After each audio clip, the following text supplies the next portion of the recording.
Esta reparación de tejidos puede ser de dos tipos: por regeneración o por el depósito de fibrosis, generalmente cuando se forma una cicatriz. Para que esta reparación se dé, es importante tener en cuenta cómo se clasifican las células. Y Robin clasifica las células estables. Lábiles, lábiles y permanentes.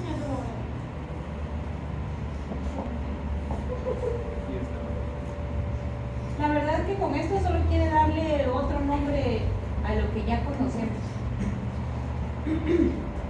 Pero cuando hablamos de células lábiles, menciona que estas son las que se dañan con mayor facilidad, pero también son las células que rápido se reproducen. Ejemplo de estas serían las células inflamatorias o los eritrocitos, y también entrarían aquí las células epiteliales. Las células estables tienen una característica, que su ciclo celular siempre está en fase G0. ¿Qué quiere decir? No se reproducen al menos de que exista un estímulo para que ellas se puedan reproducir. Y las células permanentes, pues obviamente van a ser esas células que no van a tener la capacidad de reproducirse. Un ejemplo, aquí en las estables podríamos colocar a las células musculares lisas, y en las permanentes podríamos localizar a las neuronas, para que vean ustedes que estas no se reproducen. Y de eso va a depender si ellas se regeneran o van a tener la capacidad de producir la fibrosis. Ahora también, en la reparación hay diversos factores que intervienen para que ésta se dé de una forma más fácil o se dé en continuación. Aquí había inflamación, se reparó y ahora ¿qué va a pasar? Sin embargo, hay factores que impiden que ésta se dé. Y dentro de estos factores, el más importante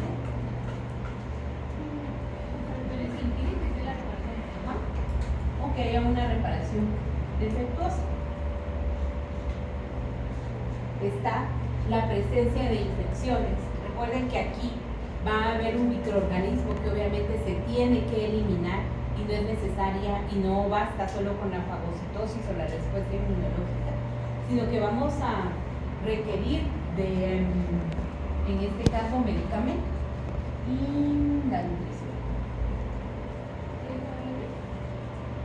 Otro factor que interviene va a ser la presencia o no de si nuestro paciente posee diabetes mellitus. Los pacientes que tienen diabetes mellitus van a tener disminución en el flujo sanguíneo y por lo tanto la reparación va a ser defectuosa.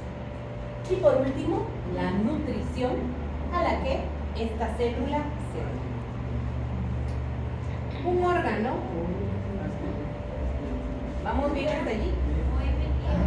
DTM, diabetes mellitus.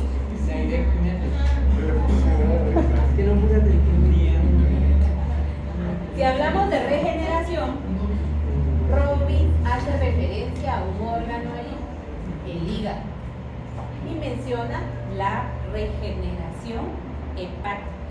Hay dos vías por las cuales se da esa regeneración hepática. Una depende solo de los hepatocitos y otra depende de factores de crecimiento. Y en la formación de cicatriz vamos a tener, por ejemplo, si se daña el epitelio, y posteriormente este es sustituido por tejido conectivo. Ojo, que en la regeneración puede regenerarse el epitelio. Si, por ejemplo, la herida es muy leve y ustedes se cortaron o tienen un paciente que sufrió una herida, de repente ni le va a quedar cicatriz, no se va a dar esto, sino si inmediatamente se trata, va a ocurrir regeneración.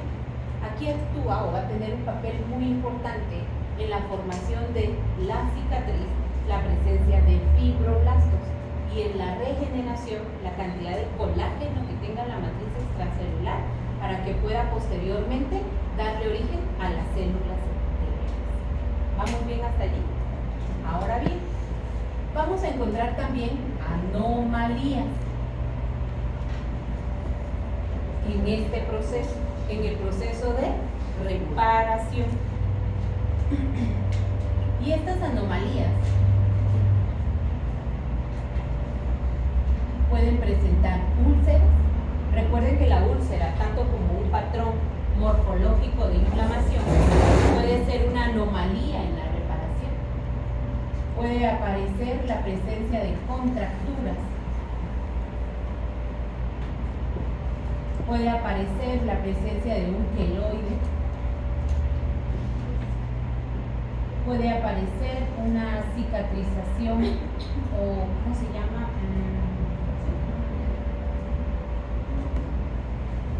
Cicatriz hipertrófica. O cuando se da la reparación, puede haber abundante tejido de granulación. En este caso, cualquiera de los dos procesos no se dio de forma correcta o se dio mucho. En las úlceras, por ejemplo, ¿qué sucede? Que no va a haber una adecuada regeneración del tejido y por lo tanto el epitelio no vuelve a aparecer, quedando una excavación. Y hay diferentes tipos de úlceras. Robin menciona al menos 3 tipos. ¿Cuáles? Venosas, arteriales. Ajá. Las contracturas, ¿en qué tipo de pacientes se dan? Hoy lo preguntamos. En pacientes que sufren quemadura, pero va a depender del grado de la quemadura o del nivel al que afecte la quemadura.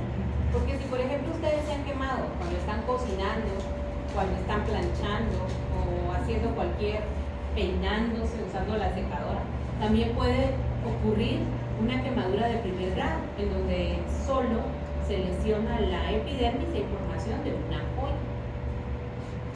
En la cicatriz o en la presencia de un queloide, ¿qué ocurre? Generalmente se va a formar un nódulo y eso es lo que hace la diferencia con el resto de las demás. Van a encontrar a pacientes que de repente se perforan el ombligo, se perforan las orejas y se les infecta o tal vez no se les infecte, pero cuando se va a reparar eso, ahora tienen una masita de más. Eso es un queloide. O también a las pacientes que se les hace una cesárea y no se afrontan adecuadamente los dos bordes, puede haber formación de un queloide. Vamos a romperlo esto. En el queloide lo que hay es abundante fibrosis y por lo tanto aumento de fibroblastos. En la cicatriz hipertrófica es una cicatriz lineal y que afecta más allá de los bordes de la herida.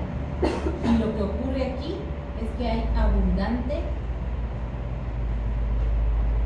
colágeno. Eso se produce. Una de las diferencias para saber si nuestro paciente tiene un queloide o es una cicatriz hipertrófica va a ser la cantidad de colágeno o la cantidad de fibroblastos. Y luego, un aumento en el tejido de granulación. ¿Qué es el tejido de granulación? A ver, ¿a quién le preguntamos? Eduardo Santana. ¿Qué es el tejido de granulación? Cuando hay una mayor cantidad de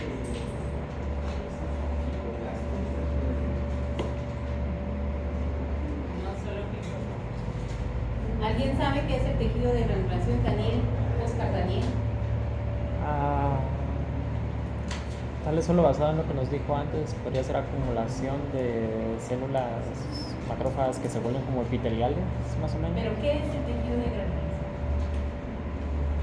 Hace como 2 semanas me enviaron una muestra y pensaban que era algo neoplásico. Lo que el paciente tenía era una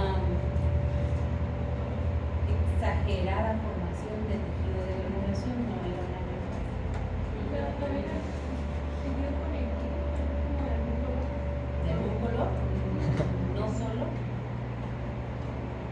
Cuando hablamos del tejido de granulación, Robin, antes de mencionar esto, creo que menciona la cicatrización por primera y por segunda intención.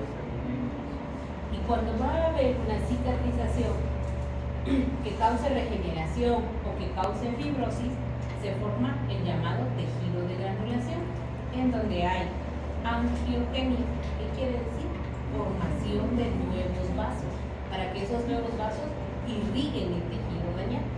Y cuando hay abundante tejido de granulación, lo que tenemos es muchos vasos sanguíneos. Hay angiogenia, tejido conectivo y obviamente algunas células inflamatorias, específicamente macrófagos, que se quedaron fagocitando lo que aparece. Y luego, pues para que no se les olvide, ya lo mencioné, la reparación por primera intención y la reparación por segunda intención. ¿De qué depende eso? Depende mucho de cómo haya sido la lesión.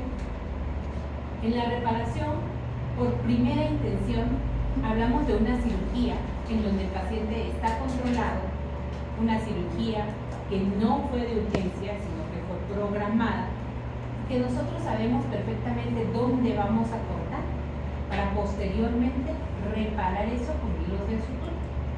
En una reparación por primera intención, en máximo un mes, nuestro paciente está profesional. Si todo fue bien. En una reparación por segunda intención, los bordes no son regulares, es decir, no sabemos bien dónde juntar un tumor.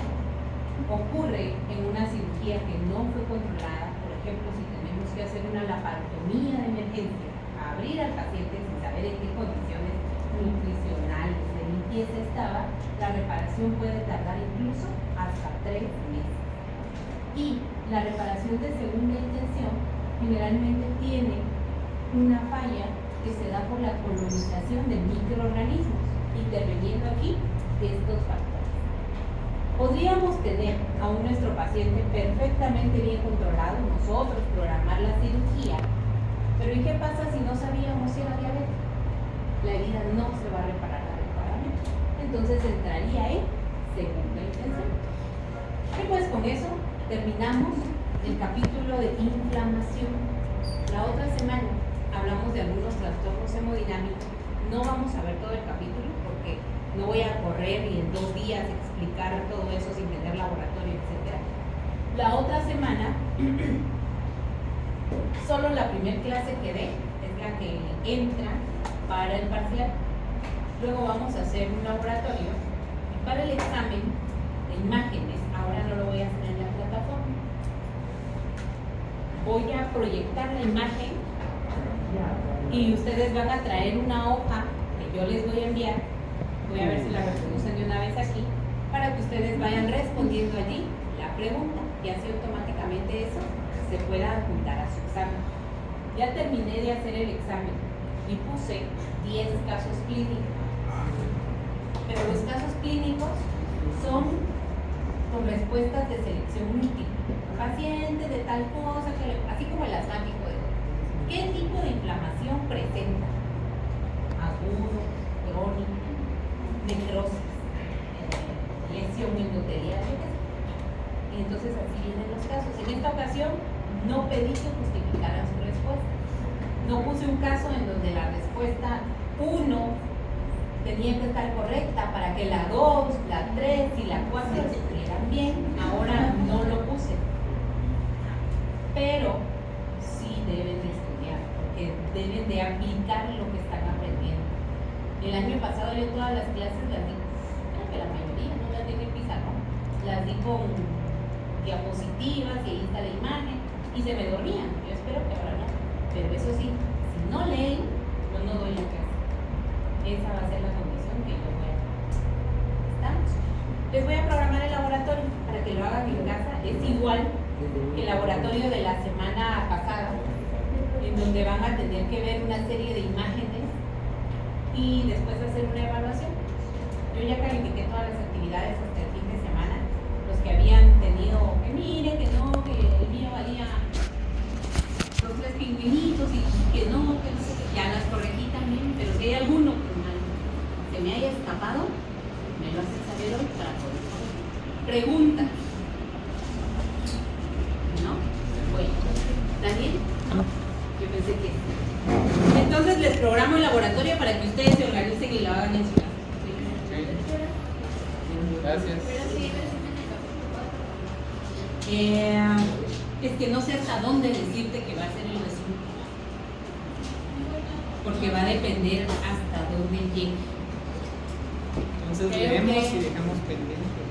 Es que si no, La leemos lo que todo. me preocupa es que el último parcial tenga mucho contenido. Realmente eso es lo que me preocupa, porque así va a ser. Voy a firmar el resumen 2, le ponen a la última hoja